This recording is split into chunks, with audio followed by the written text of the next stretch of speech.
Last season, I didn't spray a single chemical on my garden, not one, and I lost almost nothing to pests, not my tomatoes, not my squash, not my beans. Meanwhile, my brother-in-law spent over $200 on pesticides and still watched aphids strip his pepper plants bare by August. Same county, same insects, completely different outcome. The difference?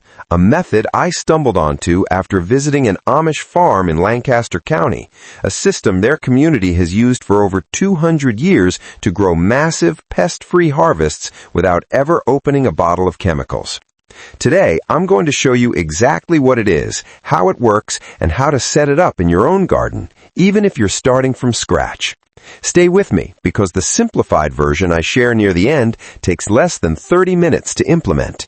I'll be honest with you. For the first 6 years of my gardening life, I was that person at the garden center buying every spray, every powder, every guaranteed pest solution on the shelf.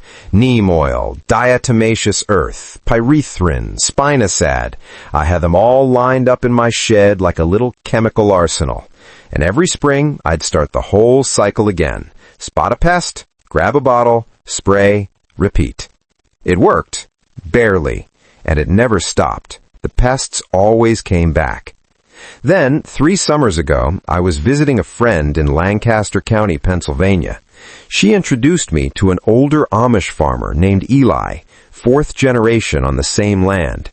I watched him walk his half-acre garden, and I couldn't find a single chewed leaf. No yellowing, no colonies of aphids, no squash vine borer damage. I asked him what he sprayed. He looked at me like I'd asked him what brand of saddle his horse preferred. "We don't spray," he said. "We prepare." That one sentence changed everything I thought I knew about pest control. And over the next 2 hours, he showed me exactly what he meant. Here's what Eli explained, and once you hear it, you'll never look at your garden the same way again. Most gardeners treat pest control like a war. Something invades, you fight it off. But that thinking is exactly backwards from how nature actually works. Pests don't attack healthy ecosystems. They attack weak ones. Think of it like your immune system. When your body is run down, stressed, depleted, out of balance, you get sick. Not because the virus suddenly appeared. It was always there. Your defenses just stopped working. Gardens operate on the same principle. Aphids, cabbage worms, squash beetles, they're not random invaders. They're nature's cleanup crew, specifically drawn to plants that are already stressed, nutrient deficient, or structurally isolated. Research from the Rodale Institute confirms this. Healthy, biologically active soil produces plants with stronger cell walls and higher levels of natural defense compounds, compounds that literally make them unappetizing to insects. The Amish have understood this intuitively for generations. Their system doesn't target the pest. It removes the conditions that attract pests in the first place. 3 core mechanisms drive it. First, companion planting creates chemical interference. Certain plants release compounds that confuse or repel insects at the sensory level. Second, habitat diversity invites predatory insects that hunt the damaging ones. Third, soil health produces plants strong enough that most pests simply move on to easier targets. You're not killing pests, you're making your garden invisible to them. All right, let's get into exactly how to build this system. Eli broke it down into 4 steps, and I'm going to walk you through each one. Step 1. Build your pest repellent border. Plant a continuous border of strongly aromatic herbs around the outer edge of your garden. Lavender, tansy, and wormwood are the 3 Eli swears by. These plants release volatile compounds that interfere with how insects locate their target crops. Think of it as static on the radio frequency pests use to find food. Plant them 12 inches apart all the way around. Don't leave gaps. Gaps are invitations.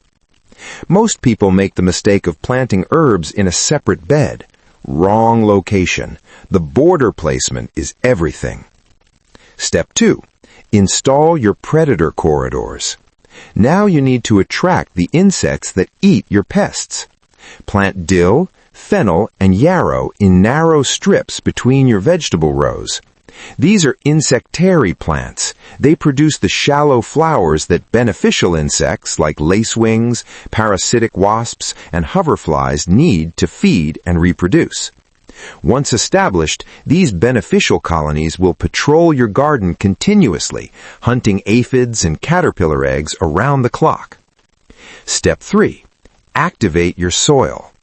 Apply a 2-inch layer of compost around every plant base, then water it in with a diluted comfrey tea, 1 part fermented comfrey liquid to 15 parts water. This floods your soil with potassium and trace minerals that directly boost your plant's natural defense chemistry. Step 4. Disrupt with decoys. Plant nasturtiums at the 4 corners of your garden. Aphids love nasturtiums more than almost anything else you're growing. They'll colonize the nasturtiums instead, and the predatory insects you've established will find them there and handle the rest. 4 steps. No chemicals, no spraying, no repeat purchases. Now, I promised you a stripped-down version for those of you who are just starting out, short on time, or working with a smaller space. Here it is. I call it the Amish 3-plant fix, and you can set it up in under 30 minutes with less than $15 worth of seeds or transplants from any garden center. Plant 1. Basil. Tuck 1 basil plant within 12 inches of every tomato, pepper, or squash you're growing. Basil emits a compound called linalool that repels thrips, aphids, and whiteflies at close range. It doesn't need to form a border. Proximity alone does the work. As a bonus, it improves the flavor of your tomatoes. That part isn't folklore. It's been documented in multiple university horticulture studies. Plant 2. Marigolds. French marigolds specifically, not African. French marigolds produce a root secretion called alpha-terphenyl that repels nematodes underground, while the flower scent confuses beetles and whiteflies above ground. Push them into any open soil between your vegetable plants. They don't need perfect spacing. They just need to be present. Plant 3. Nasturtiums. Place 3 to 4 nasturtium plants at the edges of your growing area. As I mentioned earlier, nasturtiums act as a sacrificial trap crop, drawing aphids away from your vegetables and concentrating them in one location where natural predators can easily find and eliminate them. That's it. Basil, marigolds, nasturtiums. No border installation, no comfrey tea, no predator corridors, though I strongly recommend working up to the full system over time. This 3-plant combination alone has been enough to dramatically reduce pest pressure for thousands of gardeners who had never tried companion planting before. Start here. You'll see results within 1 season, probably within weeks.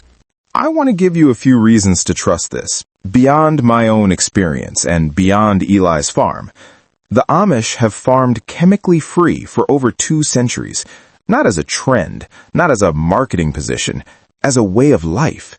Across thousands of family farms in Pennsylvania, Ohio, and Indiana, they have maintained productive, pest-resistant gardens on the same land for generations. That kind of sustained result doesn't happen by accident. The Rodale Institute, based in Kutztown, Pennsylvania, has been running side-by-side trials comparing chemical and chemical-free growing systems since 1981, over 4 decades of data. Their findings consistently show that biologically managed gardens match or outperform chemically managed ones in yield, while developing significantly stronger natural pest resistance over time. A 2016 study published in the journal Arthropod Plant Interactions found that polyculture gardens, exactly the kind of mixed companion planting system Eli described, harbored up to 44% fewer pest insects than monoculture plots of the same size. And personally, my 3rd season using this system, I didn't lose a single tomato plant. Not one. The science is there. The history is there. 200 years of Amish harvests don't lie. Here's the core insight to take away. Pests don't conquer healthy gardens. They inherit neglected ones. Build the right environment, and you remove yourself from that equation permanently. If you tried any part of this system, drop a comment below.